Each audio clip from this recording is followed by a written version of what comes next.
여러분 안녕하십니까. 믿고 보는 밀리터리 제시 채널 슈퍼소닉 TV에 오신 걸 환영합니다. 자, 오늘도 디펜스 타임즈의 안승범 대표님 나오셨습니다. 안녕하십니까. 자, 일본 해상자위대 항공모함 보유가 드디어 시작된다. 예. 맞습니까? 지금 개수가 거의 다 끝나가고 있고요. 아, 이제 끝나가는군요. 추가 개수도 있겠지만은 네. 그냥 눈에 딱 띄는 그 앞에 앞전 뒤에 다 이렇게 한미 부분 개수하는 게 네. 거의 이제 마무리되고 있습니다. 아, 그렇군요. 그거 더불어 네. 이제 함재기가 내년에 나타납니다. 일본 땅에. 드디어 내년에 나타나는군요. 그러니까 일본 자위대가 보유하는 수직이창 F-35B가 드디어 인수를 한다고 합니다. 그렇게 되면 정말로 2차 대전 당시에 이 일본 해상자위대 그 모습으로 돌아가게 되겠네요. 거의 2차 대전 이후에 처음으로 이제 부활하는 거죠. 항공모함 보유라는 게. 지금까지는 이게 헬기 대잠 항모 격이었는데 네. 이제 개수도 끝나고 몇 달 후에 24년도 내년인데 몇 달 후에 이제 인수를 시작합니다. 함재기를 드디어. 알겠습니다. 오늘 이 부분 집중 분석을 한번 해보겠습니다. 자, 그리고 슈퍼소닉 TV의 공식 협찬사죠. 닥터 체크의 오늘 보여드릴 건강기능식품은 바로 오메가3입니다. 또 사모님 오메가3 이거 가져가셔서 드셨는데 어떠시다고? 아니 그냥 저 샘플 주시길래 네네. 집에 이제 비치를 해놓고 좀 먹어보자 네. 했는데 저는 사실 안 먹어봤고 오늘은 그랬어요? 오늘은 안 먹었고 어제까지 이제 지속적으로 집사람이 이제 먹는데 네네. 진짜 효과가 있대요. 그래요? 이거 내 선전 아니야. 진짜야. 팩트야. 그러니까 팩트. 워낙 리얼만 얘기하시는 팩트. 분이라. 네, 알겠습니다. 저희 같이 이제 나이를 자꾸 먹어가는 사람들은 나보다 젊으면서 뭐해. 자꾸 나이 타령. 형, 갑자기 나이 승범이 타령. 형. 저보다 젊으시잖아요. 그럼 어떡해요? 자, 저희가 또 이렇게 나이를 먹어갈 때는 또 비타민, 또 오메가3, 마그네슘, 많이 먹어줘야죠. 특히 중요한 게 비타민 D. 예. 예, 닥터 체크의 식품들 여러분 많이 이용해 주시기 바랍니다.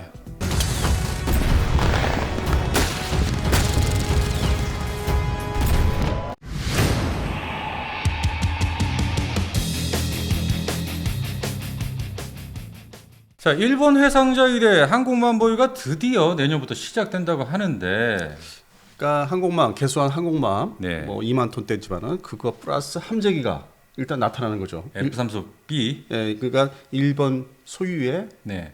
함재기가. 그동안은 이제 함재기가 없고 헬기였잖아요. 거기에 네네. 탑재하는 게. 그리고 주일 미군이 보유 운영하는 F-35B였지 않습니까? 네네, 그렇죠. 그러다가 이제 내년에 드디어 받기 시작하는데 그게 처음에 이제 6대 플러스 2 해서 8대. 총. 그러니까 일단 1차분이. 1차분이요? 예, 눈에 띄는 1차분이 8대입니다. 네네. 6 플러스 2 해가지고. 그러면 이제 훈련을 이제 먼저 시작을 하겠죠. 본토 훈련을. 그렇겠죠. 예. 그리고 이제 또 그 개수된 그 항공모함, 경항공모함 수준인데 스토블 네. 항모.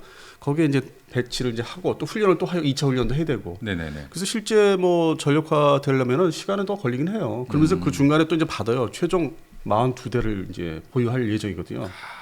42대. 42대면은 예비기, 훈련기 포함해서 다 숫자인데 두 척. 네. 지금 이즈모카가 개수되는 거기에 이제 들어갈 거의 20대 규모로 네네. 예비기 빼고.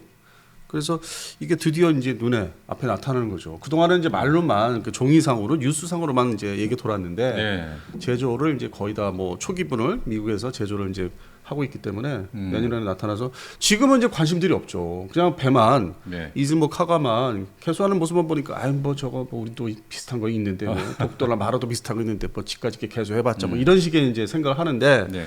그 전투기가 등장한다는 건 또 다른 얘기거든. 이게 이제 결합이 딱 되면은 결국 그렇게 됐을 때는 이 그 모습이 이 함재기까지 실리게 된다면 눈앞에 나타나는 거죠. 이 위압감을 주게 되지 않습니까? 뉴스 만드는 분들은 아주 거리가 되는 거지. 확실하게 본격적으로 뉴스가 나오는 거죠. 지금은 다른 지역 뉴스가 이제 중점이 되고 있지만은 네.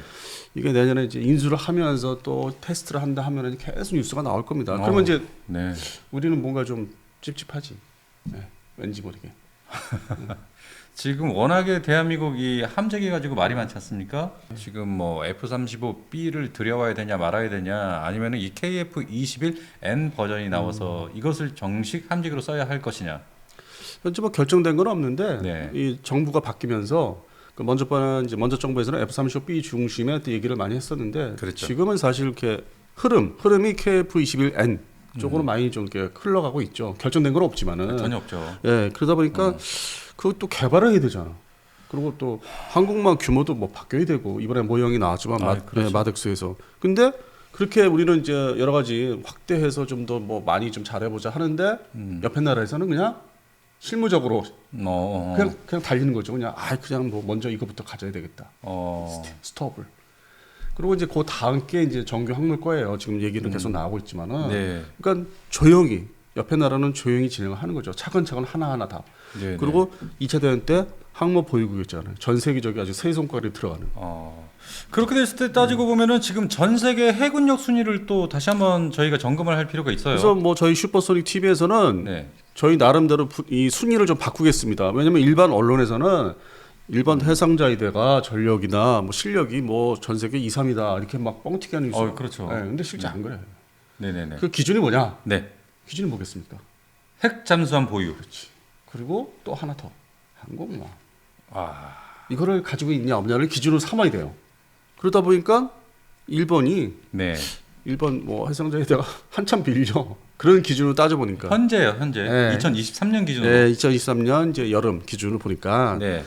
뭐 전에는 또 뭐 얼마 전에 제가 뭐 5위다 6위다 했는데 네네 그렇죠. 지금은 6위도 밀려나요. 그래요? 인도 때문에. 인도는 항공모함이 있으니까. 항공모함에 이거 쏘는 거 있잖아요. SLBM 쏘는 잠수함. 네네네. 핵잠수함 있죠. 그러니까 이게 일본이 거의 7위. 그런 기준으로 따지면 7위까지 밀려나요. 그렇게 봤을 때 대한민국은 몇 위입니까? 그 밑에 더죠. 더 이렇게 뒤. 일본이 7위면 대한민국은 한. 우리는 지금 현재 SSBN, SSN 그 당연히 없고 항공모함 지금 뭐 아까 우리 말씀드렸다시피 생각만 하고 있는 거잖아. 그렇죠. 방향 아직 잡은 그림만 그리고 그림만 모형만 자꾸 나오고 있고 개수된 모형만. 그러다 보니까 한참 밀리죠. 우리 그냥 일반 전력만 갖고 있는 거죠. 아무래도 그러면 한 8, 9위 정도는 될까요? 더 이 기준으로 하면 이제 더 밀려난다는 거죠. 이렇게 기준을 했을 때. 그러면 이제 일본 해상자위대가 뭘 잘하느냐? 그동안에 뭐겠습니까? 잘하는 거는 또. 잘하는 거? 아무래도 미사일 쏴서 요격을 할 수 있는 대공전이지 않을까요? 그렇죠. 그거에 이제 특화돼서 많이 발전을 시켜놨죠. 그리고 하나 더 있죠. 잘하는 거. 뭐가 있을까요? 대잠전. 대잠전. 잠수함 차지하면서 이제 경멸하는 거. 물론 이제 100% 아니지만은 확률이 높게 이제 경멸할 수 있는. 그래서 현재로서는 해상자위대가 대공전, 대잠전은 그래도 실력이 있다. 인정을 받는데 또 순위로 따져보니까 앞전에서 말씀드렸다시피 뭐 SSBN, SSN 항공모함이 아직 없으니까. 그러니까 이제 순위가 확 밀려버린 거지. 그런 실력은 좋은데. 그렇죠. 그래서 언론사에서 뭐 대표적인 언론사에서 왜 이거를 일반 해상자위대를 뭐 2위다 3위다 이렇게까지 뭐 그냥 치켜 세웠는지 그것도 좀 이해가 안 되더라고요. 왜 그랬을까요? 뭐 여러 가지 뭐 이유가 있죠. 뭐 배경이 있겠죠. 이해관계가 있겠죠. 그냥 순수하게 어떤 뭐 매니아 분들이나 저희 같은 이제 이렇게 전문지를 하는 입장에서는 뭐 이렇게 면밀히 따져보면 그렇지도 않은데 일본이 대잠전, 대공전은 강해요. 근데 이거는 엄밀히 따지면은 방어하는 어떤 그 측면이 강하죠. 그러니까 상대방을 요즘 이제 분위기가 상황이 보면은 상대방을 이제 때리려면은 지금 우크라이나 전쟁도 그렇지만은 러시아가 바다에서 수랑 미사일 쏘잖아. 그렇죠. 미국은 그 전부터 했었고 걸프전 때부터 그 능력이 아직은 없어요. 그리고 더 웃기는 게 일본의 이제 해상자위대 잠수함이 22척 체제인데 그 잠수함이 어떤 무장을 하고 있을까요? 뭐 다양하게 하고 있을 것 같죠. 여러 종류로. 제가 볼 땐 여러 종류 안 하고 있을 것 같은데요. 맞습니다. 그냥 잠수함이 있을 뿐이지. 어뢰만. 맞죠? 어뢰만 사용해. 네네네. 난 하푼도 운영할 줄 알았거든요. 하푼 미사일 우리나라처럼. 근데 아니더라고. 어뢰만. 어뢰 중심이더라고. 그 주 무장이. 근데 이제 앞으로 23년 지나서 24년도 내년부터 이렇게 함재기도 도입을 하지만은 그 현재 시스템을 무장 시스템을 다 바꾸는 거죠. 지상 타격하는 쪽으로 이제 맞추고 뭐 대공전, 대잠전은 더 강화할 것이고 더 신형 미사일을 도입한다든지. 그래서 체제가 내년부터 바뀌는 게 하여튼 상징적인 해가 내년 24년도. 24년. 지금까지는 이제 조용하죠. 그리고 되레 이제 언론사에서 관심을 뒀던 게 예상외로 그 모가미급이라는 그 호위함이 있어요. 네네네. 근데 그거 아무것도 아니야. 그래요? 그래서 지금 일본 그 방위성에서 그 저기 축소했잖아 사업을. 이거 적당히 끝내고 다음 저기로 신형 버전으로 넘어간다. 무장이 약하거든. 그럼 이 모가미급을 진수한 목적이 뭡니까? 수중에 UUV, USV, 무인정. 그거의 모함 역할을 이제 하는 거죠. 그러다 보니까 워낙 또 중국 해군이 막 급성장하고 막 빵 찍어내니까 구멍박 찍듯이 대응을 해야 되니까 급하게 찍었어. 그래서 하다못해 모가미급이 아시겠지만은 현재로서는 수직 미사일 발사기가 없어. 장소는 이제 공간은 이제 남겨놨는데. 그래서 면밀히 따져보니까 UUV, USB에 이제 특화돼서 거기까지 이제 딱 끊고 다음 신형으로 넘어가자. 좀 더 강력한 걸로. 이거 갖고는 안 되겠다. 네. 그래서 올해까지는 이제 좀 이렇게 상당히 모색하는 분위기가 일반 네. 회상자에다가 이제 뭔가 자기들의 앞날을 이제 모색하고 발표는 했지만 무장 강화를. 근데 이제 내년에는 아예 우리 눈에 드러나는 거죠. 개수된 그 카가 이즈모와 F-35B가 이제 결합이 돼버리면은 이제 그거는 이제 항공모함이죠. 그게 뭐 스터블 항공모함이다. 뭐 저거 가지고 되겠느냐 하는데 이게 우리가 간과하는 게 F-35B가 뭡니까 근본적으로 스텔스. 스텔스잖아. 무장이 빈약하다고 하는데 얘는 스텔스라고요 근본이. 네, 그렇죠. 근데 중국의 항공모함에 탑재된 함재 전투기 뭐예요? 아직까지는 스텔스가 아니죠. 플랭커 뚱뚱한 크고 몸집 큰 플랭커. 네네. 그거 레이더에 잘 걸리겠어요? 안 걸리겠어요? 무조건 걸리죠. 그러니까. 네. 그것도 얘기를 안 해. 그런 세세한 면을 이렇게 면밀하게 장단점을 좀 이렇게 소개를 해줘야 되는데 언론사에서는 그냥 일방적인 소개만 해서 그래서 이렇게 얘기를 제가 주절주절 하고 있습니다. 그러니까 사실 스텔스기가 그렇게 많은 무장을 달 필요는 없잖아요. 아니 이제 많이 달면 좋죠. 달면 좋지. 달면 좋은데 다 내부에 핵심 파괴 무장만 몇 발만 가지고 있어도 스텔스로 날아가서 쏘고 그냥 오면 되는 거니까. 지금 이제 빨리 도입을 이제 거기 전력화 흡수돼가지고 합해가지고 사용해야 되는 게 이제 JSM 미사일 같은 거. 그건 상당히 급하죠. 일본도 그렇고 뭐 미국도 그렇고. 이제 그걸 말씀하시는 것 같아요. 지금 보시면. 네네네네. 그런 거죠. 핵심 무장. 네. 핵심 무장만 몇 개 있으면 확실한 거 아니냐. 자, 좋습니다. 그러면은 일본 이 해상 전력들이 지금 어느 정도 갖추고 있는지 한번 알고 싶은데요. 네, 예. 말씀 잘하셨습니다. 현재 핵심은 역시 이즈모 카가 개수 이제 거의 이제 그렇죠. 2단계 끝난 두 네. 척. 두 이게 이제 척. 항공모함으로 변신하는 거죠. 그렇죠. 그다음에 이제 먼저 만든 그 휴가급이라고 있어요. 네. 좀 얘는 좀 작아 가판이 비행 가판이. 근데 얘는 앞으로도 이 이즈모 카가를 호위해주는 대잠 헬기 항모 역할을 해줄 거예요. 네, 그러니까 당장 휴가급은 손 안 될 것 같아요. 원래 규모가 좀 떨어지니까. 네, 지금은. 그래서 이것도 두 척이에요. 그래서 이렇게 이제 쌍으로 이제 이렇게 붙여놓고 다니는 거지. 그리고 이제 또 수상 전투함에 이제 꼬신 이지스함. 몇 척이나 보유하고 있습니까? 8척입니다. 8척. 예. 대한민국 지금 몇 척 보유하고 있죠? 현재는 취역하고 있는 거는 3척이고 네. 내년 말에 한 척이 이제 다시 또 추가가 되죠. 취역. 취역. 예. 예. 그렇게 해서 26년도를 지나야만 6척 체제. 6척. 예. 근데 일본은 현재 8척 체제. 그래서 그런 차이가 있고. 네. 그리고 이제 일본도 자체 이제 개발 레이더 시스템이라든지 그 함상 레이더 네. 특자는 뭐 이스 흉내내는 그 갖다 이렇게 벽에다 붙이는 거. 예. 뭐 중국도 하지만은 그런 자체 레이더 개발해서 이제 건조한 그 호위함 뭐 거의 5,000톤, 6,000톤대 호위함이 네. 지금 총 6척이 있는데 네. 이것이 이제 아사히급. 아사히. 이게 잘못 발음하면 맥주 이름인데. 아, 아사히급 두 척. 예, 아사히급이 2척. 그다음에 발음하기 어려운 아키주키급이 4척. 아키조키. 아키주키. 그래서 이름도 참 유상해. 그래서 6척이에요. 이게 또 예. 중간 허리예요. 그리고 이제 예전에 뭐 10여 년 전 아니면 20년 전 그 사이에 등장했던 게 네. 타카나미급, 무라사메급. 이건 유명해요. 그래서 네. 이건 뭐 14척. 총 예, 이건 14척 갖고 있어요. 이건 근데 세월이 많이 흘러서 14척. 예, 세월이 많이 흘러서 뭐 최신함이라고 하긴 좀 그렇고. 그렇죠. 예. 네. 그래서 현재 이제 뭐 최신 뭐 이렇게 호위함이다 하는 거는 이제 아사히급하고 아키주키급인지. 그 중간 허리죠. 네. 그리고 이제 아까 앞전에서 말씀드렸던 모가미급이 모가미급. 예, 현재 취역하고 있는 게 4척. 4척. 로서 UUV, USB 모함 역할을 사실 하는 거죠. 그렇군요. 무인정들, 네. 수중이나 수상 무인정들. 잠수함은 또 어떻게 되고 있습니까? 뭐 22척 체제인데 예. 뭐 다시 말씀드려서 어뢰가 주무장. 어뢰가 주 무장이기 때문에 세 종류로 보유하고 있는데 그래서 이렇게 이게 좀 생각지 않은 좀 엇박자가 나는 무장이었죠. 난 이게 하프이라도 쏠 줄 알았더니 네네. 그냥 뭐 533mm 어뢰가 주무장이더라고요. 지금 잠수함은 그럴지 몰라도 내년이면은 이 수상 전투함들도 이 지상 공격 능력을 갖추게 되지 않습니까? 아마 이제 물건들을 발주한 물건들을 뭐 이렇게 인수하는 시기고 네. 이것들이 이제 다 이제 장착이 돼서 제대로 쏠 수 있는 시기를 보셔야 돼. 그럼 그게 언제쯤일 것 같아요? 아무래도 2024년 당장 그렇게 세팅이 될 것 같지는 않고. 그러니까 뭐 지금 F-35B도 인수하는 시기지 그게 전력화해서 이제 실전에 나가는 시기가 아니기 때문에 뭐 훈련, 뭐 배치 뭐 하면 한 2, 3년 걸리지 않겠습니까? 그렇죠. 보통 그렇게 걸리죠. 보통... 적응도 하고 또 이 몸에 이제 막 익어야 되니까 네. 그래서 이제 마치 뭐 권투하듯이 빨라야 26년 해서 7년. 안정권은 27년. 예. 그러면 우리가 일반 언론에서 보시면은 27년이 뭐가 위험하다고 그래 뭐. 2027년? 뭐 한참 뭐 위험한. 당연히 중국 대만 양안 관계죠. 예. 그 시점에 거의 이렇게 모여요. 이런 장비들이. 그런 현재 발주하고 준비하고 이제 뭐 흡수해야 되는 장비들이 그때 싹 모이기 때문에. 그래서 중국 입장에서는 뭘 보기 싫겠는데. 왜냐면은 우리 언론에서는 맨날 중국이 뭐 엄청나게 장비를 도입하고 뭐 기술이 좋아지고 그 얘기만 해. 그렇죠. 그리고 반대로 미군이나 일본 자위대는 그냥 가만히 이렇게 손발 벗고 놀고 있는 것처럼 소개를 안 하잖아. 근데 지금 설명했다시피 조용히 지금 증강하고 있잖아요. 조용히 일본이.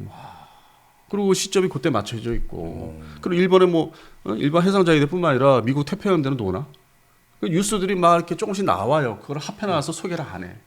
그냥 중국이 그냥 혼자만 막 그냥 막 힘이 세지는 것처럼. 그러니까 상대적이거든. 네네네. 그렇게 해서 27년도 이제 가면은 그렇게 되는데 중국 입장에서는 25년도에 쳐들어가려면 25년도 그전에 그것들이 다 모이면은 불리하지. 당장 일본 해상자에다가 이즈모 카가가 F-35B를 탑재하고 눈앞에서 돌아다녀봐요. 그게 편해요?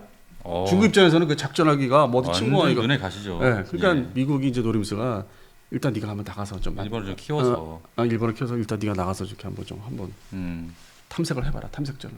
그다음에 내가 있잖아 뒤에. 내가 있잖아. 형이 뒤에서 받쳐줄게. 제가 예전에 그런 이제 논리를 말씀드린 지 몇 달 전에 기억나는데 이제 그거거든. 그럼 중국 입장에서는 이게 이제 전력화되면은 눈에 가시가 되는 거죠. 그렇죠. 그리고 상대방이 뭐 무장이 어쩌네 항속거리가 짧대 하는데 얘는 스텔스야. 스텔스로 그러면 금방 발견할 수 있을 것 같아요. 상대가 중국의 항공모함이. 그런 차이점이 있는데 말씀들을 안 하시더라고. 서로 장단점을 얘기를 해주셔야 되는데. 그러니까요. 예. 한쪽에만 치우쳐가지고. 한쪽만 그냥 뭐 잘못 얘기하면 내가 이거 뭐 저기야 친중파 되겠네. 자 그럼 일본에서 이 F-35B를 받게 된다면 어디에다 배치를 할까요? 그게 이제 유타바루라고 들어보셨어요? 뭐요? 유타바루. 뭐? 아니 일본 여행을 좀 무슨 말이에요? 유타바루? 유타바루. 유타바루? 강하게 발음은 유타바루고 좀 약하게 발음은 유타바루 뭐 이렇게. 뭡니까? 기지. 지금 현재 항공자위대 그 전투기 기지죠. 태평양 방면에. 태평양 방면. 그러니까 그래요? 예, 큐슈 여행을 해보시는지 모르겠지만 안 해봤어요. 예, 그 남단 있죠. 거기에 이제 배치를 하는 겁니다. 근데 이게 이제 그 배치하는 그 위치가 왜 그러냐면은 이제 그 지금 이즈모 카가가 이제 이렇게 배를 만나야 되잖아 함재기가. 그렇죠. 그 중간점에 딱 해놓은 거예요. 중간점에. 예, 그래서 이제 내년에 이제 유타바루 기지에 거기다 이제 배속을 시키는 건데 운영은 이제 항공자위대가. 항공자위대가. 네, 해상자위대가 아니고. 그래요? 해상자위대 뭐 해군항공대가 아니라 항공자위대에서 이제. 그 유타바루 기지가 뭐 항공자위대 기지니까. 그래서 변화가 내년에 이제 일본의 항공자위대나 이제 해상자위대 뭐 이런 전력들이 변화가 시작되는 거죠. 올해까지는 그냥 뭐 맨날 그 모가미만 얘기하는 거죠. 모가미급만. 강력하지 않은 그 호위함만. 그래서 내년을 좀 주시를 해야 됩니다. 뭐 한 6개월 남았지만은. 그래서 저는 이제 관심이 이제 저렇게 변화하는데 우리나라 항공모함은 뭐 하는 건지 마는 건지 뭐 어쨌든 간에. 그러니까요. 예, 그게 좀 그렇죠. 마덱스에서 모형만 지루하게 보다 왔어요. 그런데 이번 마덱스에서 전시된 그런 모형들처럼만 이 한국의 해상 무기 체계가 그렇게만 된다면, 정말 뭐 일본이고 뭐고 무서울 것 같지는 않습니다. 근데 시간이 또 필요하잖아요. 돈도 필요하고 뭐 기획도 필요하고 발주도 해야 되고. 그러면 지금 당장 23년도인데 향후에 7년 최소 7년은 걸려요. 아무리 짧게 잡아도. 그럼 2030년대 들어가는데. 근데 일본은 근데 일본은 이제 내년부터 이제 결합을 이제 항공모함 함재기 결합이 이제 시작되는 건데. 그래서 그걸 내년에 이제 보게 되면 이제 조금 영향을 받게 되지. 우리 뭐 하고 있냐. 저는 이제 그 모습이 이제 선해요. 앞으로 이제 등장할 모습들 언론사에 떠들거나 뭐 침소봉대 뭐 하여튼 여러 가지 뭐 한문 뭐 수거들이 있는데 이제 그런 모습들이 나타나는 거죠. 야 정말로 일본이 조용히 있다가 드디어 2024년 빵 하고 나오는군요. 야금야금. 그 뒤에는 이제 미국이 이제 빨리 해. 조금씩 네가 앞에 나가서 좀 해줘야 돼. 탐색전 해줘야 돼. 정말 이런 게 무서운 것 같아요. 근데 뭐 우리나라는 이제 북한의 핵 문제 때문에 탄도탄 거기에 또 집중하는 거죠. 요격 체제. 우리하고 좀 이 전력 증가 방향이 최근에 좀 많이 바뀌었죠. 우리하고 좀 차이점이 있죠. 일본은 이제 뭐 그 대공조 이런 거에 또 강화해서 거기 편입돼서 뭐 미사일 시스템 스탠다드 시리즈로 많이 또 개발하고 배치했기 때문에 이미 어느 정도 진전이 돼 있고. 근데 우리나라는 이제서야 이제 그런 쪽으로 치우쳐 있고. 그래서 좀 내년에 하여튼 그 모습이 이렇게 좋은 건 아니죠, 사실은. 그러니까요. 예, 한국 입장에서는 우리는 이제 다른 무기 체계 또 신경 쓰고 있고 현재 그 뭐 하루가 멀다고 드럼봇 뭐 부대 창설 네. 그거 이슈만 계속 나오기 때문에 그래서 좀 뭐 차이점이 있는 것 같아요. 알겠습니다. 자, 그러면 오늘 방송 여기까지만 하고요. 예. 또 다음 방송으로 다시 찾아뵙겠습니다. 여러분 감사합니다.